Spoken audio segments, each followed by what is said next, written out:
Përshëndetje të dashur vigjereshe, mirë se erdhët në Letra Trofejnë. Unë jam Diana, do bëjmë leximin e radhës për ju dhe me ato që po shikojnë në të parën. Vigjeresha këtë javë duket si një javë që duhet të gjeni balancë mes zemrës dhe mendjes, që të dyjat sikur nuk po përshtaten.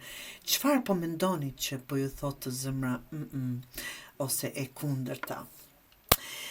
Mund të ketë situata ku duhet të zgjidhni mes dy rrugëve, ose përballeni me disa emocione që keni mbajtur brenda. Mesazhi i javës është mos e shtyni shumë gjatë atë që duhet vendosur, apo atë që duhet përballeni. Dy të monedhës mund të jetë punë dhe familje, disa detyrime që kërkojnë kohë, shikoni dyjat janë, edhe po, edhe jo, edhe si, edhe apo të zënë, ose një situatë ku duhet të organizoheni mirë.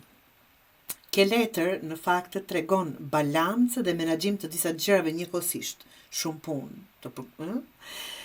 Këtë javë mund të ndiheni sikur po përpiqeni të mbani shumë përgjegjësinë të njëjtën kohë. Mos u përpiqeni të bëni gjithçka. Këshilla e kësaj letre është vendosni prioritetet. Pra, jo të bëni gjithçka njëherësh, por vendosni çfarë është më rëndësi tani.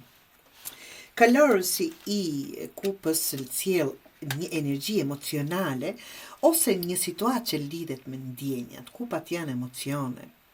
Mund të jetë një person që afrohet me një mesazh ose një ndjenje, mund të jetë një bisedë e rëndësishme ose një moment ku emocionet luajnë rol të madh. Pra po dalim të kjo, apo në përgjithësi, leximi që thotë mos u lini të drejtoheni vetëm nga emocionet. Po ti kemi të gjithat që të dyja bashkë. Ti mendojnë dhe ti ndjejnë. Dëgjoni zemrën, por mos lini mendjen jashtë vendimit, thot të dashur vigjeresha. 5 të kupës është një letër që në fakt këtu fort në këtë grup letrash nuk e pasqyron. Unë do mundohem ja t'i gjej unë këtu tani 5 kupën ato tradicionale që ta shikoni dhe t'ju bëj, ja, ku është e gjetëm shpejtë. Shikoni, 5 kupës është kjo. Dhe më e qartë ndoshta edhe për ju, t'ju kem 3 të kupës të zhgënjimit tregon, ose një ndjenjë që diçka nuk ka shkuar siç po prisni. Situata që nuk zhvillohet siç keni menduar, diçka keni humbur, por asnjëherë me kaq nuk mbaron çdo gjë të dashur vigjeresha. Janë 2 kupa këtu në këmbë që po ju presin mu pas jush. Mu pas jush. Pra, mund të jetë pra që një situatë që nuk zhvillohet siç keni menduar, siç e thash, një zhgënjim nga dikush ose një ndjenjë humbje. Mos u fokusoni vetëm te ajo që ka shkuar keq. Ka ende gjëra që mund të ndërtohen duke i parë këto 2 kupa këtu të dashur vigjeresha. Dhe 4 të shpatës që është nevojën për pushim. Kur jemi të lodhur kështu, të zhgënjur kështu, të zënë me gjëra që jo të balancuar, në kuptimin e plot të fjalës, mendojmë, por nuk e ndjejmë, por nuk e mendojmë dhe kështu me radhë, na bën të lodhemi. Është koha për pushim dhe qetësi mendore.